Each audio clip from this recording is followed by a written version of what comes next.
माँ तू सबसे प्यारी है, माँ तू जग में न्यारी है। माँ तू सबसे प्यारी है, माँ तू जग में न्यारी है। अपने आंचल में रखना, अपने आंचल में रखना। हमें वरदानों से भरना। माँ तू सबसे प्यारी है, माँ तू जग में न्यारी है। माँ तू सबसे प्यारी है, माँ तू जग में न्यारी है। पिता, पुत्र और पवित्र आत्मा के नाम पर आमीन। आप सबों को जय यीशु। हम लोगों ने पिछले क्लास में प्रकाशना ग्रंथ अध्याय 8 से पढ़ा था। जब सातवीं तुरही मोहर खोला गया, उस समय पर आधे घंटे तक का एक सन्नाटा हुआ। इसके बाद योहन को ईश्वर के सामने 7 स्वर्गदूतों को और उनको 7 तुरहियां दी जाते हुए हम लोगों ने मनन चिंतन किया। इसके बाद ईश्वर की आराधना के विषय में हमारे प्रार्थनाओं के साथ संतों और दूतों के प्रार्थनाओं को प्रभु के और बढ़ाता हुआ सुगंधित धूप के समान प्रभु की ओर चढ़ाते हुए हम लोगों ने मनन चिंतन किया। इसके बाद प्रथम 4 तुरहियों को बचाते वक्त जो तबाही सारे संसार में हुआ, इसके विषय में हम लोगों ने मनन चिंतन किया। 7 मोहरें खोलने से बढ़कर के इन तुरहियों को बचाते वक्त तबाहियां होना शुरू किया।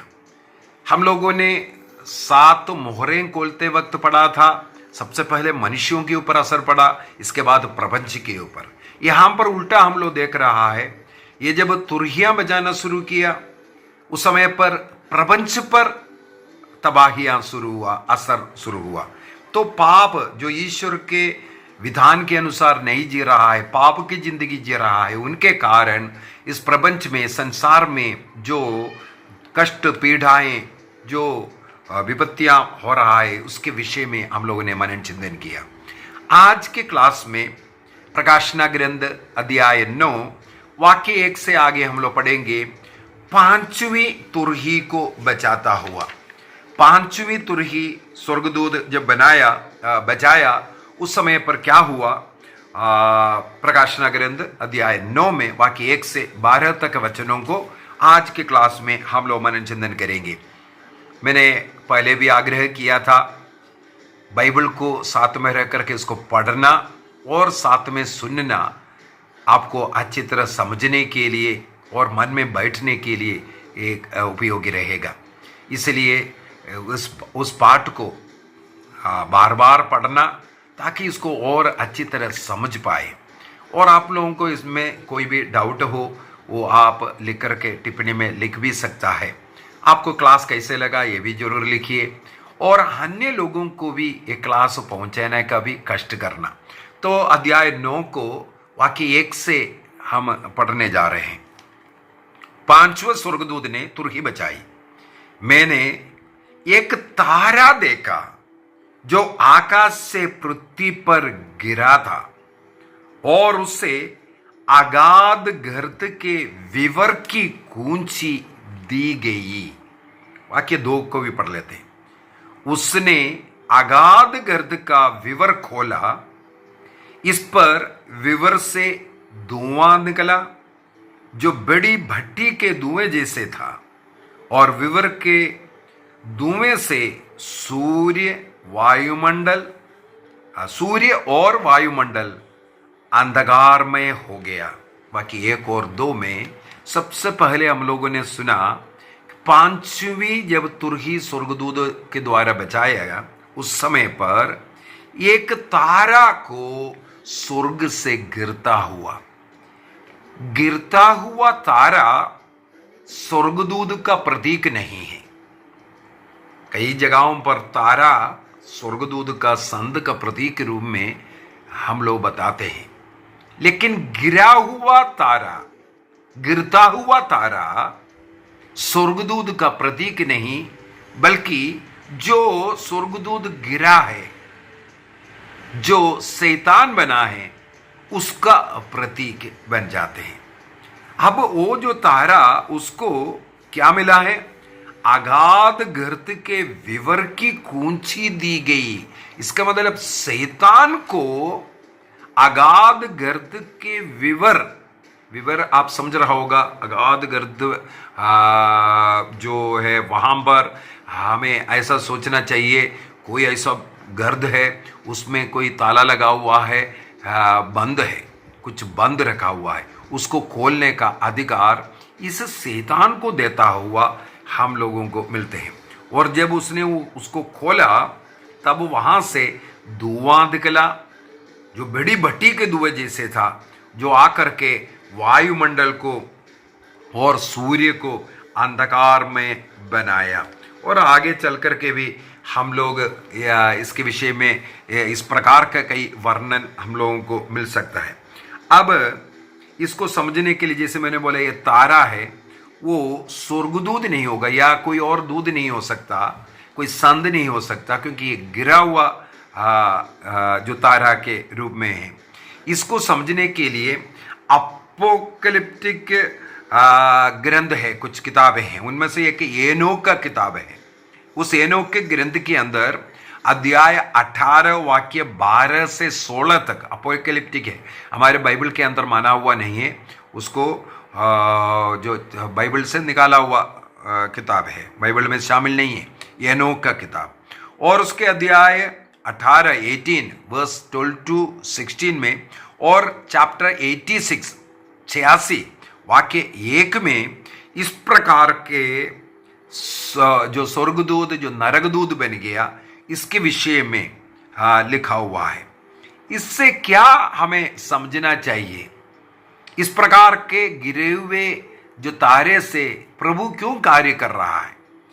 हम लोगों ने इससे पहले वाला क्लास के अंदर, जैसे अध्याय 8 का वाक्य 13 के अंदर एक गरुड़ के विषय में पढ़ा था। उस गरुड़ आकाश में धिक्कार धिक्कार धिक्कार पृथ्वी के निवासियों को, जो आने वाले जो 3 तुरही के साथ उनके जीवन में जो होने वाला है, वो धिक्कार धिक्कार ये सब बोल करके बोलने वाला।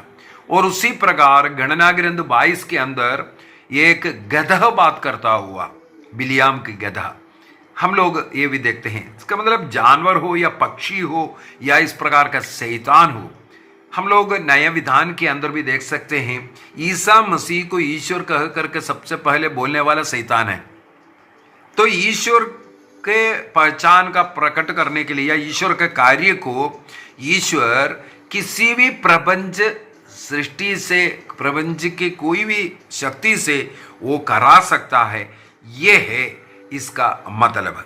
और आगे चल करके हम लोग टिड्डियों के विषय में भी पढ़ते हैं। वो टिड्डियाँ, वो भी एक सृष्टि वस्तु है, वो भी शैतान के एक रूप के रूप में है, हम लोग देख सकते हैं। अभी वाक्य 4 से अगर हम लोग पढ़ेंगे, वहां पर टिड्डियों के विषय में लिखा हुआ मिलेगा। चलो थोड़ा 3 से फिर से पढ़ते हैं। उस धुएं में से टिड्डियां पृथ्वी पर उतरी और उन्हें पृथ्वी के बिच्छुओं जैसे शक्ति प्रदान की। टिड्डियां हैं, लेकिन बिच्छुओं के जैसे शक्तियां प्रदान किया। अभी 5वां तुरही में ये लिखा हुआ है, 6वां तुरही में इससे भी भयंकर रीति से लिखा हुआ है। मतलब जो कठिनाई, जो दंड बढ़ते जा रहा है, उसका तीव्रता बढ़ते जा रहा है। और इन टिड्डियों के विषय में और भी बहुत कुछ लिखा हुआ है। उन्हें यह आदेश मिला था कि वे घास अथवा पौधे का वृक्ष को हानि नहीं पहुंचाए। टिड्डियां बाइबल के अनुसार भी देखेगा, घास को, खेती को, हरियाली को नष्ट करते हैं। यदि हम जोएल का ग्रंथ, उसके अध्याय 1 को, अध्याय 2 को पाप के दंड के रूप में जोएल विलाप करते हुए बताते हैं, वहां पर टिड्डियां सब कुछ नष्ट करता हुआ, ये टिड्डियां शैतानी शक्ति के रूप में इसके अंदर बताते हैं। और अध्याय 7 का 3 में हम लोग जैसे जिनके ऊपर जो छाप लगा है उनको बचाता हुआ हम लोग पाते हैं। उसी प्रकार यहां पर इन टिड्डियों को भी क्या आदेश मिला है, तुम हरियाली को, पेड़ पौधों को कुछ हानि नहीं पहुंचाना, बल्कि किसको पहुंचना है, केवल उन मनुष्यों को जिनके माथे पर ईश्वर की मोहर नहीं लगी हो, ऐसे लोगों को तंग करो जिनके माथे पर मोहर नहीं लगा। प्रकाशन ग्रंथ 7 वाक्य 2 और 3 के अंदर हम लोग ईश्वर के संरक्षण की मोहर के विषय में हम लोगों ने पढ़ा था। जीवंत ईश्वर की मोहर उसके पास था, स्वर्गदूतों के पास। और उन्होंने कहा वाक्य 3 में, जब तक हम अपने ईश्वर के दासों के मस्तक पर मुहर ना लगाए तब तक तुम ना तो पृथ्वी को उजाड़ो और ना समुद्र को और ना वृक्ष को। उसी प्रकार यहां पर ईश्वर टिड्डियों को भी आदेश देते हैं, तुम किसी हरियाली को, किसी घास को नष्ट करने की जरूरत नहीं, सताने के लिए जाओ, कहां, मनुष्य को सताने के लिए जाओ, लेकिन उन लोगों को सताना नहीं जो लोग, जिन लोगों के माथे पर ईश्वर की संरक्षण की मोहर लगी है। और वाक्य 5, टिड्डियों को इन लोगों का वध करने की नहीं, बल्कि इन्हें 5 महीनों तक पीड़ित करने की अनुमति दी गई है। 5 महीनों तक कष्ट पीड़ा देने का अनुमति केवल दिया है, लोगों को सताना है टिड्डियों के द्वारा। यदि हम लोग निर्गमन ग्रंथ उसके अध्याय 10 वाक्य 4 से 6 तक पढ़ेंगे, इजराइली लोगों के ऊपर, मिस्र देश में मिस्रियों के ऊपर जो 10 विपत्तियां आए थे, उनमें से 8वां जो विपत्तियां है, महामारी जो आए हैं, वो ये टिड्डियां हैं। टिड्डियां जाकर के सब कुछ का नाश करता हुआ हम लोग वहां पर पढ़ते हैं। तो यहां पर आदेश दिया है टिड्डियां मनुष्य को सताएं, मनुष्य को सताएं, हरियाली को नष्ट नहीं करना, और जिनके माथे पर संरक्षण की मोहर लगाए, अर्थात ईश्वर के वचन के अनुसार अच्छे जीवन जी रहा है, उनको ना सताए, ये दी गई आदेश दिया गया।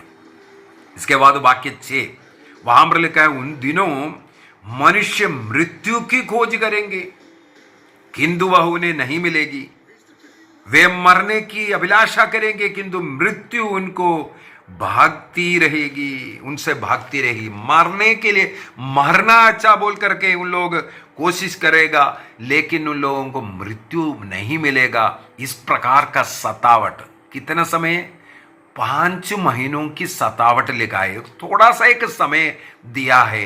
ये लोगों को मन परिवर्तन करने के लिए सतावट करो, सतावट कर करके देखो, ताकि इनका मन परिवर्तन हो जाए, प्रभु में लौट आए। इसके लिए जो समय है सतावट का, ये 5 महीना।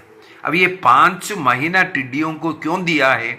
कहा जाता है टिड्डियों का आयु केवल 5 महीने का है, इसलिए टिड्डियों का वो आयु, वो जो समय, वो जो उधर से निकल करके आया, विवर से निकल करके आया, अधोलोक के विवर से निकल करके आया, 5 महीनों तक अब ये जिंदा रहेगा।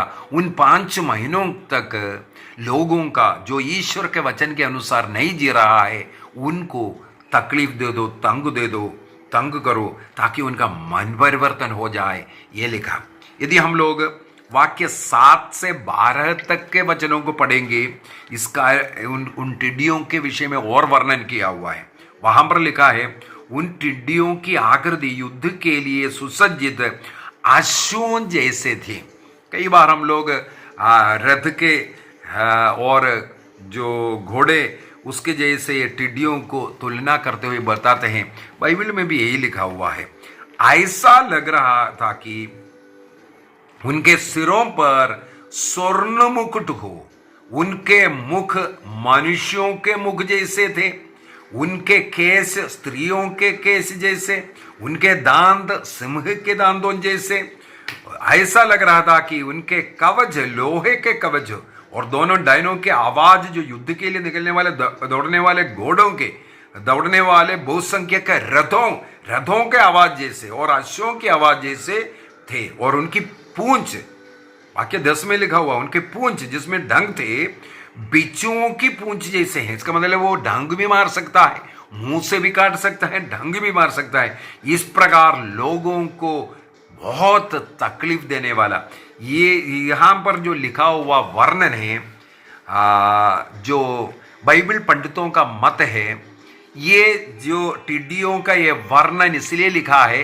कितना कठिन कष्ट पीड़ा उस समय पर उन लोगों को मिलने वाला है जो प्रभु के वचन के विरुद्ध में चल रहा है, क्रिस्तियों के ऊपर अत्याचार कर रहा है और क्रिस्त को अपने मुक्तिदाता के रूप में स्वीकार नहीं करते।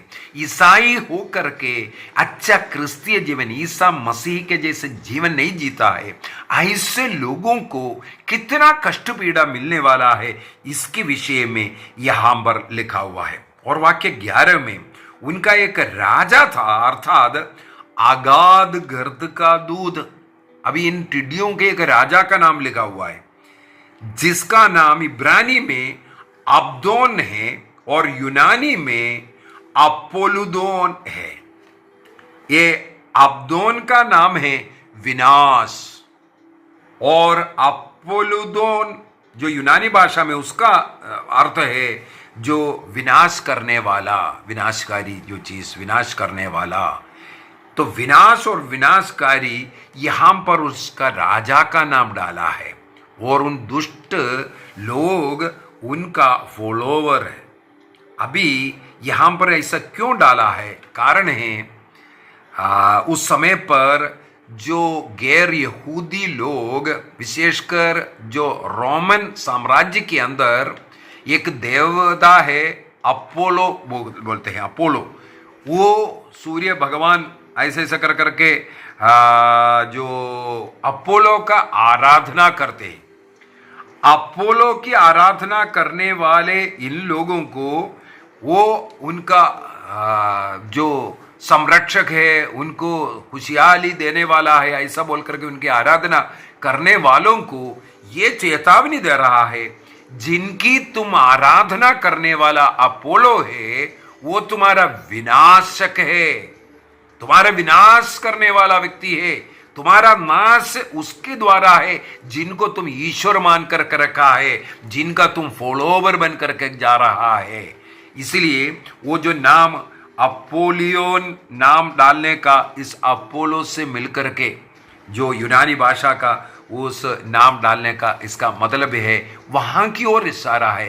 अपोलो अर्थात जो सत्य ईश्वर को छोड़ करके तुम जिसकी शरण में है, धन हो सकता है, घमंड हो सकता है, वासना का पाप, नशा, पता नहीं कौन सा पाप के कारण तुम ईश्वर से, सत्य कलीसिया से दूर है, वो तुम्हारा विनाश करेगा। आज तुम्हें वो पाप तुम्हें अच्छा लग रहा है, उसकी जिंदगी वहां पर रह करके तुम्हें जिंदगी अच्छा लग रहा है, चर्च नहीं जा रहा है, प्रार्थनाएं नहीं कर रहा है, तुम्हें अच्छा लग रहा है, उसमें तुम संतुष्ट है, लेकिन वो तुम्हारा विनाश का कारण है, यहां पर यही बता करके दे रहा है।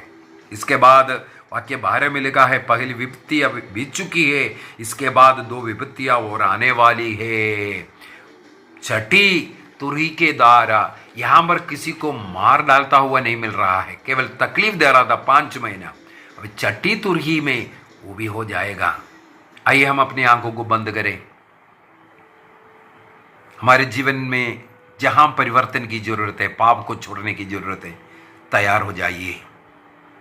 इन टिड्डियों का आक्रमण हमारे जीवन में किस प्रकार से, कौन सी रूप में हो सकता है? किसी व्यक्ति के द्वारा, किसी काम के द्वारा, किसी बीमारी के द्वारा, या अन्य कुछ बात के द्वारा हमारे जीवन को दुख, परेशानी, चिंताएं हो रहा है। किस कारण हमारे जीवन में शांति नहीं है? किस कारण हमारे जीवन में दर्द है, परेशानियां हैं? मन परिवर्तन के लिए निर्णय करें, हमारे स्वभाव में बदलाव लाने का निर्णय करें।